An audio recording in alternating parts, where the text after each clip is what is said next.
that's malabsorption of nutrients and anything you take into your body. Now, like my aunt keeps telling me, because she had a similar surgery, she did not have the Roux-en-Y gastric bypass, she had the duodenal switch about 12 years ago, I believe, maybe a little longer. Um, and, you know, she says malabsorption is actually a good thing because it's not going to absorb all of the fat and calories you eat. And while I think that that is a good point, I would rather eat less calories than eat more and, you know, lose out the fat and calories, but then you're also losing out all the good things. It makes it much harder to keep the proper nutrients in your body, which is another part of why people will end up losing too much or become malnourished on those surgeries. You know, and you can take supplements every day and everything, and really make up a lot of that. But especially since I haven't had kids yet, and it's something I want to do, you know, I'm really concerned about that. And people have said that it's fine, but my gut instinct is just that it's not for me. And Ian was feeling the same way. So when we got this news, it was just a lot to adjust ourselves to. Like, okay, we don't have the option anymore. We looked into their financing company to self-pay for the surgery that we actually want, and immediately he was denied, which kind of surprises me because he makes a good income and has a pretty decent credit score, but he was immediately denied even just for his own surgery, let alone his and mine put together. So we were just sitting there like, okay, here's a roadblock, and what are we going to do next? So, sorry, I made it bounce. So we were just trying to think and wrap our heads around it and sort of adjust our thinking to, okay, well, this may be our only choice. It doesn't mean we can't have surgery. It just means we have to wait a while, and we have to have, you know, a surgery that's not exactly the one that we want to have. So I started, you know, doing more research and trying to assure myself that gastric bypass, Roux-en-Y, is safe, and so many people have it done. And by no means would I judge anyone having it done. It just scares me and does not feel right for me. I'm 26 years old, and I have a very long life left to live. And if I was, you know, in my 50s or 60s and trying to take care of this, maybe I wouldn't care as much. But I've got such a long time left, and I really want to be able to take control of my life in the most normal way possible. I know that surgery is not going to be normal no matter which way I go, but with the sleeve at least I feel like there's no limit to what types of foods you can eat as long as you can tolerate things. You're not going to have the dumping problem. You're not going to have a problem with absorbing nutrients. It's basically just restriction. Now, lap band is also based on only restriction, but then you have a foreign object inside your body. The band that goes around your stomach can slip, it can erode your stomach wall, it can do all kinds of nasty stuff. To me, the sleeve is just like all the benefits. You know, you're not messing with the intestines, no malabsorption, no dumping, and you don't have a foreign object inside your body. It's a way to have restriction without going either of those routes, and that's just what makes sense to me. And I'm pretty sure in another year insurance will be covering this. It's new right now and experimental, you know, they call it, which is why they won't cover it.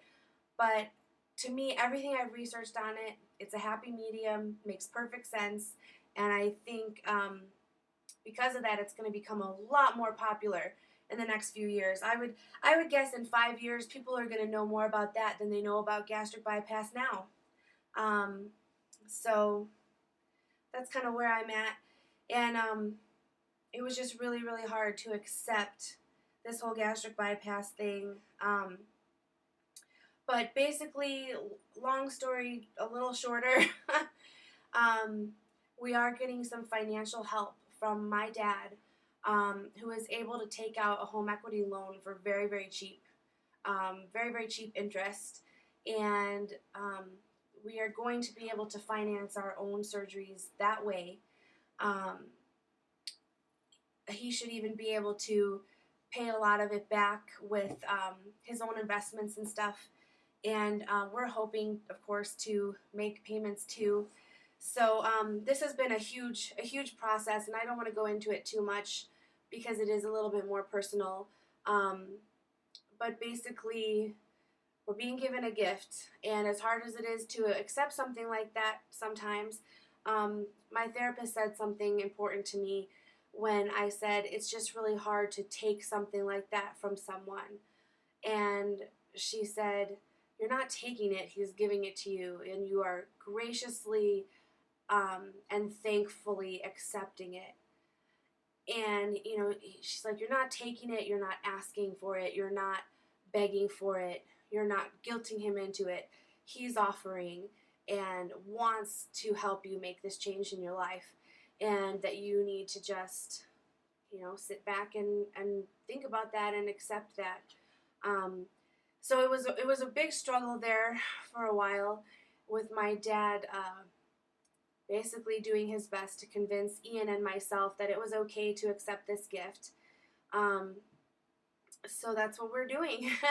I still have a little bit of, you know, unsettled feelings with it, but it does give us exactly what we were looking for, which is the ability to have the sleeve surgery, which is the one we really want to have, and be able to have it, of course, much sooner as well, which is also a good thing.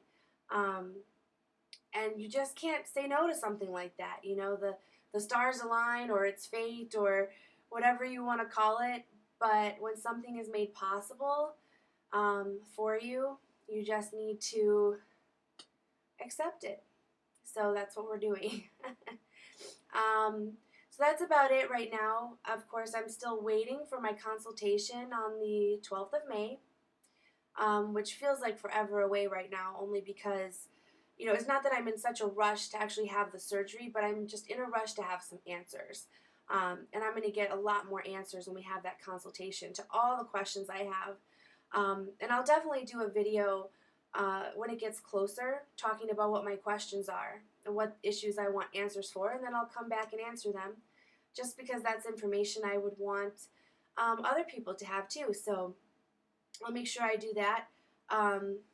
Today is like the 27th of April, I think, so I've got a little bit over 2 weeks to go until that appointment, and there's a lot of fun things going on before then, so it should go by pretty quick, I'm hoping. But that's where I'm at, and I'm just really happy that Ian and I have both made this decision to do this together, because I can't imagine a better way to go through it than with his support and me being able to also support him. You know, he wanted to follow my lifestyle change regardless, but this is going to just be a whole new level. We'll both be going through the same things, facing the same challenges, and helping each other find ways to get past them. So I'm very excited about that. Oh, and the other thing, before I forget, is my best friend back home, Sarah, is hopefully going to be able to come out and spend a week with me when I have surgery, which would be really nice because it'll just make the whole recovery process a lot more fun to have her to hang out with. So I really hope that's going to happen too. I guess that's it for now, and when I get this posted, I will try to put some links and other information in my blog post. If I have not done that, that means I forgot, so remind me, okay? So that's all for now, and thanks for watching and listening, and I'll be back soon. Bye!